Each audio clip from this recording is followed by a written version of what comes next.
네,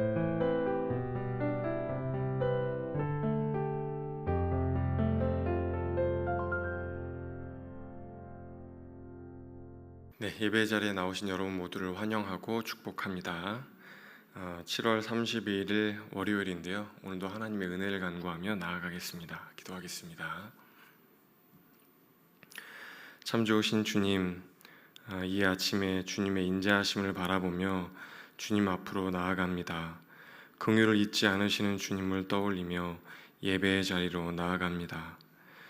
주께서 항상 기뻐하고 쉬지 말고 기도하라 말씀하셨지만 우리는 젖은 눈으로 살아갈 수밖에 없을 때가 있습니다. 더 이상 기도할 수 없이 주저앉고 싶을 때도 있습니다. 주님, 이렇게 연약한 우리를 불쌍히 여기시고 이 시간 함께하여 주옵소서. 췌장암으로 고통받고 있는 당신의 아들이 있습니다. 아픔의 마음을 간직한 채 드리는 기도를 외면치 말아주시고 치유의 광선을 발하여 주옵소서. 항암 치료가 잘 될 수 있도록 인도하여 주시고 고통과 통증을 견뎌낼 수 있는 힘을 허락하여 주십시오. 똑같은 췌장암으로 투병 중인 당신의 딸이 있습니다. 항암 치료 외에는 다른 것을 해볼 도리가 없다는 위중한 상황이기도 합니다. 아직 주님을, 그리스도를 알지 못하지만 간절히 기도하는 가족이 있습니다. 주여, 외면치 말아주시고 치유의 은총을 허락하여 주옵소서. 주님, 이틀 전 임종한 고인을 당신의 따스한 품으로 안아주시고 유족들의 슬픔을 위로하여 주옵소서. 오늘까지 이어지는 장례의 모든 순간 가운데 함께하여 주시고 고인에 가는 마지막 발걸음을 주께서 지켜주옵소서. 아픔이 사라질 수는 없겠지만 장례를 통하여서 슬픔은 잦아들고 부활의 소망은 커질 수 있도록 주께서 동행하여 주옵소서. 어제부터 중고등부 수련회가 시작되었습니다. 청소년의 때에 창조주 하나님을 기억하게 하여 주시고 인격적으로 주님을 만날 수 있도록 도와주십시오. 성령의 불로 임재하여 주시고 하늘문을 열어주시고 은혜의 소낙비를 내려주십시오. 오시는 강사 목사님 가운데 함께하여 주시고 돕는 손길인 교사 선생님들과도 함께하여 주옵소서. 케냐 단기 선교팀이 출발을 일주일 정도 앞두고 있습니다. 이제껏 준비한 모든 것들을 주님 손에 올려드립니다.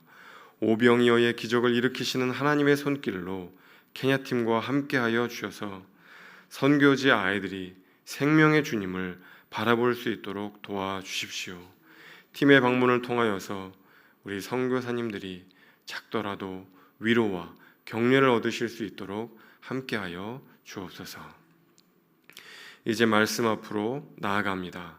주님의 말씀이 우리 마음판에 새겨질 수 있도록, 그 말씀과 씨름할 수 있도록 함께하여 주옵소서. 예수 그리스도 이름으로 간절히 기도드립니다. 아멘. 감사합니다. 오늘 예레미야서 12장 7절에서 17절의 말씀인데요. 제가 한 절, 여러분이 한 절 교독하고 마지막 17절은 합독하도록 하겠습니다. 내가 내 집을 버리며 내 소유를 내던져 내 마음으로 사랑하는 것을 그 원수의 손에 넘겼나니 내 소유가 숲속의 사자같이 되어서 나를 향하여 그 소리를 내므로 내가 그를 미워하였음이로라. 내 소유가 내게 대하여는 문이 있을 매가 아니냐, 매들이 그것을 에워싸지 않으냐. 너희는 가서 들짐승들을 모아다가 그것을 삼키게 하라. 많은 목자가 내 포도원을 헐며 내 몫을 짓밟아서 내가 기뻐하는 땅을 황무지로 만들었도다. 그들이 이를 황폐하게 하였으므로 황무지가 나를 향하여 슬퍼하는도다. 온 땅이 황폐함은 이를 마음에 두는 자가 없음이로다. 파괴하는 자들이 광야의 모든 벗은 산 위에 이르렀고 여호와의 칼이 땅 이 끝에서 저 끝까지 삼키니 모든 육체가 평안하지 못하도다. 무리가 밀을 심어도 가시를 거두며 수고하여도 소득이 없은즉 그 소산으로 말미암아 스스로 수치를 당하리니 이는 여호와의 분노로 말미암음이니라. 내가 내 백성 이스라엘에게 기업으로 준 소유에 손을 대는 나의 모든 악한 이웃에 대하여 여호와께서 이같이 말씀하시니라. 보라, 내가 그들을 그 땅에서 뽑아버리겠고 유다 집을 그들 가운데서 뽑아내리라. 내가 그들을 뽑아낸 후에 내가 돌이켜 그들을 불쌍히 여겨서 각 사람을 그들의 기업으로 각 사람을 그 땅으로 다시 인도하리니 그들이 내 백성의 도를 부지런히 배우며 살아있는 여호와라는 내 이름으로 맹세하기를 자기들이 내 백성을 가르쳐 바알로 맹세하게 한 것 같이 하면 그들이 내 백성 가운데 세움을 입으려니와. 다 같이 하겠습니다. 그들이 순종하지 아니하면 내가 반드시 그 나라를 뽑으리라. 뽑아 멸하리라. 여호와의 말씀이니라. 아멘. 우리는 계속해서 예레미야 말씀을 읽고 있는데요. 여러분 예레미야를 읽으면서 예레미야를 향해 어떤 심정, 어떤 마음이 드시는지 모르겠습니다. 예레미야는 어떤 마음으로 예언하고 있을까요? 어떤 심정으로 지금 이스라엘 향해서 예언하고 있을까요? 여러분 한번 생각해 보시면 좋을 것 같습니다. 저는 예레미야를 계속 묵상을 하면서 예레미야가 어떤 마음인가, 물론 여러 가지 이야기를 할 수 있겠지만 저는 그런 생각이 들었어요. 참 외롭겠다. 예레미야 참 외롭겠다. 이제 그런 생각이 들었어요. 왜냐하면은 예레미야가 이제 예언을 하는데 여러분 거짓 선지자들은 뭐라고 하고 있죠? 거짓 선지자들은 이스라엘 백성들에게 괜찮아, 아무 일도 없을 거야. 우리에게는 좋은 일들은 생기고 나쁜 일들은 생기지 않을 거야. 계속해서 괜찮다, 다 좋아질 거다. 이제 그렇게 이야기를 하잖아요. 그런데 예레미야는 유독 혼자만 뭐라 그래요? 망할 거야. 우린 잘 안 될 거야. 성전이 다 파괴될 거야. 너희가 바알 숭배하지 않았느냐? 너희가 잘못했어. 회개해야 돼. 막 이제 그런 이야기들만 하는 거죠. 그러니까 이스라엘 백성들에게는 쓴소리가 될 수밖에 없는 이야기들만 계속해서 하니까, 그러니까 이제 사람들이 예레미야를 싫어하고 미워하고 이제 그렇게 되는 거죠. 그래서 저희가 이제 11장부터, 오늘 이제 12장이잖아요. 11장부터 이렇게 쭉 읽어왔는데 11장부터 뭐라고 하냐면 고향 사람들이 예레미야를 어떻게 했다 그래요? 죽이려고 이제 했잖아요. 그러니까 아나돗이 이제 예레미야의 고향인데 그 아나돗 사람들이, 고향 사람들이 예레미야를 향하여서 못된 소리를 하고 잡아서 죽여야겠다, 이제 그런 이야기를 하는 거죠. 그래도 세상은 다 자기를 외면해도 고향 사람은 자기를 좀 알아주고 이해해줘야 되잖아요. 근데 그 사람들이, 고향 사람들이 예레미야를 잡아 죽여야 된다, 막 그러니까 예레미야 마음이 얼마나 힘들고 얼마나 외로웠겠어요. 그래서 정말 참담하고 외로운 마음으로 예레미야가 지금 예언하고 있구나, 그런 생각이 이제 들게 되는 거죠. 근데 그러면서 예레미야가 이제 그런 마음으로 예언을 하면서 한 가지 배운 게 있겠다, 그런 생각이 들어요. 한 가지 배운 게 있겠다. 그게 뭐냐면은 하나님 마음이에요. 하나님 마음. 그러니까 예레미야도 고향 사람들한테 지금 버림을 받은 거잖아요. 어떻게 사람들이 이렇게 무정할 수가 있을까? 왜 아무도 내 마음을 몰라주는 걸까? 왜 아무도 하나님의 말씀을 듣지 않고 반응하지 않는 걸까? 내가 하나님의 말씀, 진리를 선포하는데 어떻게 나한테 이렇게 못되게 할 수 있을까? 내 등에 칼을 꽂으려고 할 수 있을까? 나를 죽이려고 할 수 있을까?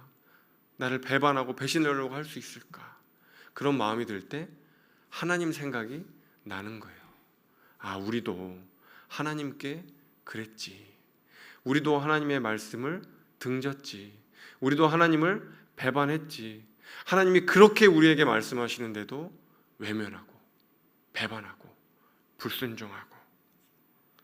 하나님 마음이 내가 이렇게 외롭고 내 마음이 아픈 것처럼 하나님 이것보다 더 마음 아프셨겠구나. 그러면서 자신을 배신하는 고향 사람들을 보면서 하나님 마음을 지금 예레미야가 배우는 거예요. 아, 이것이 나를 향한, 우리를 향한 하나님 마음이구나. 그 전에도 말씀을 통해서 여러 번 읽었지만 심령 깊숙이 깨닫지는 못했을 거예요. 근데 자기가 겪어보니까 이게 하나님 마음이라는 걸 아는 거죠. 그래서 오늘 그 하나님 마음이 오늘 이 12장 말씀에 녹아 있어요. 어떤 건지 한번 보겠습니다. 7절부터 13절까지 하나님이 이런저런 이제 말씀을 하시는데 8절에 뭐라고 하냐면 이렇게 이제 이야기를 해요. 내 소유가, 내 백성이 숲속의 사자같이 되어서 나를 향하여 그 소리를 내므로 내가 그를 미워하였음이로라. 여러분 한번 생각해 보세요. 내 소유, 그러니까 하나님 백성 이스라엘 얘기하는 거예요. 이스라엘 백성이 숲속에 숨어 있다가 하나님이 딱 나타나니까 사자처럼 으르렁거리면서 하나님을 잡아먹으려고 한다는 거예요. 으르렁대면서 공격하려고 한다는 거예요.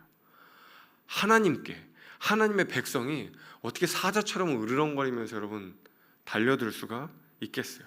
막 소리를 치면서 하나님을 향해서 공격하려고 합니다. 그러니까 그때 주님의 마음이 어땠겠어요? 갈기갈기 찢어지는 거예요. 여러분 저는 여기서 이 대목에서 우리 주님 그리스도의 얼굴이 떠오릅니다. 십자가에 못 박아라. 네가 유대인의 왕이냐? 네가 뭐라고 네가 유대인의 왕이 된다는 얘기야? 그러면서 욕하고 조롱하고 뺨을 때리고 채찍질하고 그렇게 십자가에 못 박힌 그리스도의 얼굴이 바로 지금 이 장면 가운데도 스쳐 지나가는 것이 아닌가라는 생각이 듭니다. 그때도 우리 주님의 마음이 얼마나 많이 찢겼을까요? 여러분 한번 생각해 보십시오. 그러자 하나님께서 이렇게 얘기를 해요. 12절 말씀입니다. 12절 함께 읽겠습니다. 12절 파괴하는 자들이 광야의 모든 벗은 산 위에 이르렀고 여호와의 칼이 땅 이 끝에서 저 끝까지 삼키니 모든 육체가 평안하지 못하도다. 여러분 하나님의 마음이 지금 찢겨 있습니다. 근데 그 찢기는 상황 가운데 그 마음을 찢어놓은 이스라엘 향해서 뭐라고 하냐면 파괴자들이 너희에게 와서 이스라엘을 침략할 것이다. 그러니까 하나님이 심판을 선포하시는 거죠. 여호와의 칼이 임할 것이다. 여호와의 칼이 내 백성, 내 사랑하는 이들을 심판할 것이라고 이야기하고 있어요. 여러분 이 심판이 얼마나 어마어마한 것이냐면 평안할 육체가 없을 것이다. 평안할 사람이 아무도 없을 것이다. 그렇게 이제 연해요. 근데 이제 그럴 수 있죠. 하나님은 악에 대해서 죄에 대해서 그냥 묵고하고 넘어갈 수는 없는 분이라고 했잖아요. 심판하실 수 있어요. 그거는 이스라엘이 받아들여야 하는 거예요. 그런데 심판의 도구로 쓰이는 게 지금 누구예요? 파괴자들이 누구예요? 이방 민족. 이스라엘 백성보다 의로운 자들이 아니죠. 나쁘면 나빴지. 더 못되면 못됐지. 더 선한 존재들은 아니에요. 그런데 그 이방 나라를 들어서 여호와의 칼로 삼는다고 하니까 이거 이스라엘이 받아들이기 쉽지 않았을 거예요. 자기네 나라 넓히려고 식민지 삼으려고 쳐들어오는 놈들이 뭐가 착해요? 그렇지 않잖아요. 그런데 그런 제국주의적인 야망, 욕심, 야욕을 가지고 들어오는 놈들을 들어 쓴다는 게 이스라엘도 받아들이기 쉽지 않았겠죠. 그러니까 의문이 들었을 거예요. 이게 무슨 정의입니까? 하나님의 정의가 이런 겁니까? 뭘 잘못했다고 저 이방 나라를 들어서 하나님 그렇게 쓰신단 말입니까? 그렇게 이제 하나님께 질문하는 거죠. 저 못된 놈들을 바라보십시오. 저놈들 저거 망해야 되는 놈들 아닙니까? 그러면서 갑자기 자신의 죄를 바라보던 그 시선이 어디로 향해요? 이방 나라를 향할 수 있잖아요. 저놈들이 얼마나 나쁜 놈들인데. 근데 그때 주님께서 어떻게 보면 정말 황당한 말씀을 하세요. 14절 말씀입니다. 14절 함께 읽어보겠습니다. 14절 말씀 내가 내 백성 이스라엘에게 기업으로 준 소유에 손을 대는 나의 모든 이웃에 대하여 여호와께서 이와 같이 말씀하시니라. 보라, 내가 그들을 그 땅에서 뽑아버리겠고 유다 집을 그들 가운데 뽑아내리다. 15절까지 읽겠습니다. 15절까지 내가 그들을 뽑아낸 후에 내가 돌이켜 그들을 불쌍히 여겨서 각 사람을 그들의 기업으로 각 사람을 그 땅으로 다시 인도하리니. 여러분 이 말씀 가운데 뭐가 황당한 건지 읽어내셨어요? 이스라엘 백성들이 보기에, 그러니까 이스라엘 백성들이 보기에 그 땅에서 뽑아버리겠다. 그러니까 이방 민족들도 내가 심판할 거야. 이스라엘 너희만 심판하는 것이 아니라 이방 나라의 잘못에 대해서도 내가 심판할 거야. 그렇게 말씀하시고 나서 그 다음에 15절에 뭐라고 하냐면, 근데 그들이 돌이키면 내가 그들을 불쌍히 여기겠다. 그리고 그들에게 그 땅을 기업으로 주겠다. 고향 땅으로 돌려보내겠다. 내가 그 이방 나라를 향하여서도 긍휼을 잊지 않겠다. 그렇게 얘기를 하는 거예요. 여러분, 이게 유대인들에게 얼마나 황당하게 들렸을지 한번 생각해 보세요. 저 나쁜 놈들을 심판하지 않으시고 언젠가, 지금이야 그렇다 쳐도 나중에 하나님께서 그냥 완전 싹 폭망을 시켜버려야 되는데, 완전 괴멸을 시켜버려야 되는데 저놈들을 긍휼히 여기신다고, 고향 땅으로 인도하시겠다고. 여러분, 이 이야기에 대해서 유대인들이 얼마나 황당했을지 한번 생각해 보세요. 여러분, 근데 바로 이 지점이 뭐냐면요, 우리의 분노와 하나님의 분노의 차이점이에요. 우리는 누군가한테 분노하죠. 그 사람이 잘해서 분노하기보다 잘못해서 분노하잖아요. 그런데 뭔가 이 사람이 어떤 잘못을 했어요. 그러면 그 잘못한 부분에 대해서만 회개하기를 바라면 되는데, 너무나 자주 어떤 생각을 해요? 진짜 저놈은 나쁜 놈이야. 저 인간은 진짜 못된 놈이야. 한 부분을 전체로 확대해서 마치 그 사람이 그 잘못한 부분만이 아니라 정말 나쁘고 악한 사람인 것처럼 확대 해석하곤 합니다. 좀 나쁜 부분이 있는데 전체가 그런 것처럼 생각하기도 한다는 거죠. 여러분, 근데 하나님의 분노는 어떤가요? 하나님의 분노는 정확하게 그 악에 대해서, 잘못한 부분에 대해서만 분노하세요. 부분을 전체로 확대하지 않으시는 거죠. 하나님은 한 번 분노하셨다고 해서 그 분노를 영원히 지속하시지 않고 돌이키시는 거죠. 순종하면, 회개하면 그 진노를 거두시고 긍휼을 베푸시는 거예요. 우리는 누군가한테 한 번 분노하면 저 사람은 아주 끝까지 영원히 나쁜 사람이라고 종종 생각하곤 하잖아요. 한 번 관계가 틀어지면. 근데 하나님은 그렇지 않으신다는 거예요. 우리는 내 마음대로 내 뜻대로 되지 않으면 분노해요. 내 기분이 상하면 그냥 저 사람은 나쁜 사람이야, 그렇게 생각하곤 하죠. 근데 하나님은 모든 것을 제대로 알고 파악하시면서 분노하세요. 감정 따라, 기분 따라 하지 않으신다는 거예요. 우리는요, 다 알지 못해도 다 알고 있다고 확신하고 자부하며 누군가한테 분노합니다. 하지만 주님은 모든 것을 알고 분노하시죠. 우리의 속사람뿐만 아니라 악행까지도. 우리는 누군가 작은 잘못을 해도 불같이 과도하게 분노하곤 합니다. 하지만 하나님의 분노는 과도하지 않고 정의롭고 공정하죠. 그래서 우리가 분노하면 안 된다, 그런 이야기가 아니에요.